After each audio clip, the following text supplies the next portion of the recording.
matubos na ang ating katawan. Hindi para dito sa kalamidad, hindi para dito sa darating na tribulation. Sapagkat sa Apokalipsis, sa Kapitulo 7, hindi mabilang ang tatawid sa Great Tribulation. Mga pinaputi sa dugo ng kordero. Mga kapatid, ito ang paraan ng Panginoon na ang lahat ng tatanggap, lahat ng sasangayon, lahat ng tumugod sa panyaya, magsiparito kayong lahat sa akin na papagalan na bibagyat ang lupa at kayo aking papagpahingahin. Mga kapatid, aalisan tayo ng kamatayan, sa iyong kamatayan na para sa atin. Sa Hebreo nakatakda sa lahat ng mga tao ang kamatayan, at yan ang inaasahan na ng marami.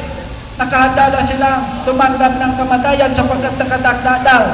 Pero doon sa Isaias kanina sa ating binasa, mga kapatid, sa 28:18 ng Isaias, ang sabi roon, ang tipan ng tao sa kamatayan ay mawawala ng kabuluhan pag si Kristo na katuwiran ng Diyos ay ating maunawaan.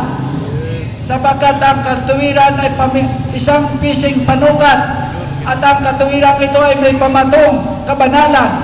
Ang tao hindi makaranas ng kamatayan kung hindi nagkasala. Ayon sa 5:12 ng Roma. Kaya mga kapatid, ibabalik ng Diyos tayo sa isang buhay na may kabanalan. At kung may kabanalan, ang sabi dito, kung kayo'y laya na, sa Roma 6:18, kung tayo'y pinalaya ng Panginoon na ang nagpapalaya sa atin, sabi roon sa 8:32 ng Juan,